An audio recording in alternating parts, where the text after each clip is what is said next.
महाराष्ट्र सरकारकडून मोठा निर्णय, सोसायटीसाठीच्या नियमामध्ये बदल होणार। यामुळे व्याज दर 22% वरून 12% वर येणार, कर्ज मर्यादा वाढणार आणि मेंटेनन्सही कमी होणार। मुंबई आणि उपनगरातील समुद्र किनाऱ्यावर सुरक्षा वाढवण्यात आली आहे। हवामान खात्याने समुद्रात उच्च लाटांचा इशारा दिला आहे। अनेक भागात पावसासह जोरदार वारे सुरू आहेत। मनसेने दादरमध्ये हिंदी विरोधी पोस्टर लावले। पोस्टरवर लिहिले होते, काय सरकार आहे, महाराष्ट्रात परप्रांतीयसाठी मराठी शक्ती पाहिजे, पण मराठी लोकांवर हिंदी लादत आहेत। हिंदी विरोधी वादात पंजाबही सहभागी। भांडूपमधील गुरु नानक शाळेत तिसऱ्या भाषेप्रमाणे पंजाबी शिकवण्यावर मनसे आक्रमक झाली। विरोधानंतर शाळेने पंजाबी पुस्तक मागे घेतली। महिलांसाठी असलेल्या सरकारी योजनांमुळे महिला सुरक्षेवर धोका। निधी अभाव, बीएमसीचा 100 कोटीचा महिला सुरक्षा ॲप बंद होण्याच्या मार्गावर आहे। महिलांसाठी हा ॲप तयार होणार होता। वाहनधारकांसाठी महत्त्वाची बातमी, सिक्युरिटी नंबर प्लेट बसवण्याची तारीख वाढवण्यात आली आहे। 30 जून ऐवजी आता 15 ऑगस्ट शेवटीची तारीख आहे। बदल न केल्यास कारवाई होईल। बायकुला 7 रस्ता भागात 2 मंजिली इमारतीला लागली भीषण आग। अडकलेले 10 रहिवासी सुखरूप बाहेर काढण्यात आले आहे। कोणतीही जीवितहानी झाली नाही। विरारमध्ये VVCMCच्या परवानगीशिवाय 5 मंजिली इमारतीचे बांधकाम, मधुकर गावड नावाच्या बिल्डरवर गुन्हा दाखल।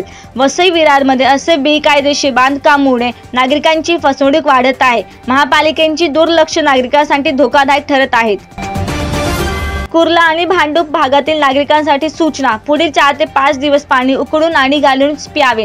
येथे लो लेवल जलाशयातून पाणी पुरवठा होत आहे। बीएमसीने काळजी घेण्याचे आवाहन केले आहे। बीएमसी निवडणुकीपूर्वी सरकारचा मोठा निर्णय, महिलांना व्यवसायासाठी 1 लाख रुपये शून्य व्याजावर कर्ज मिळणार। लाडली बहीण योजना महिलांना स्वावलंबी करण्यासाठी सुरू। इस्रायल-इराण युद्धात अमेरिकेचेही सहभागी होण्याची शक्यता। याचा भारतीय शेअर बाजारावर परिणाम होऊ शकतो। तसेच कच्च्या तेलाचे दर वाढू शकतात। जागतिक युद्धाचा धोका वाढल्यास मोठी अडचण निर्माण होऊ शकते।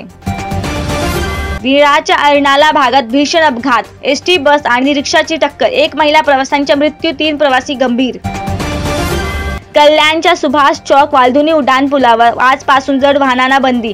वाहतूक कोंडी कमी करण्यासाठी प्रशासनाने हाय बॅरिगेड लावून निर्णय लागू केला।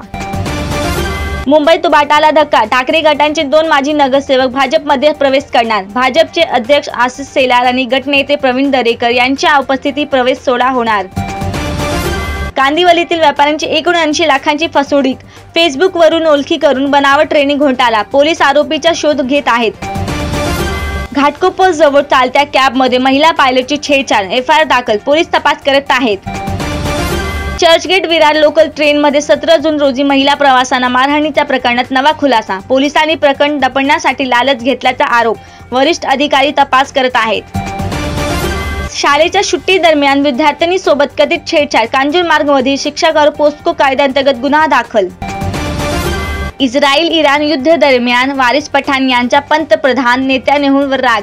नेत्यानेहू मास मर्डर आहे, आपण इराणला साथ घ्यायला हवी, असे वक्तव्य। मुंबईच्या गोराई भागात देशातील पहिले मॅंग्रोव्ह उद्यान उघडण्यासाठी सज्ज। ऑगस्टच्या मध्यंतरी सुरू होण्याची शक्यता।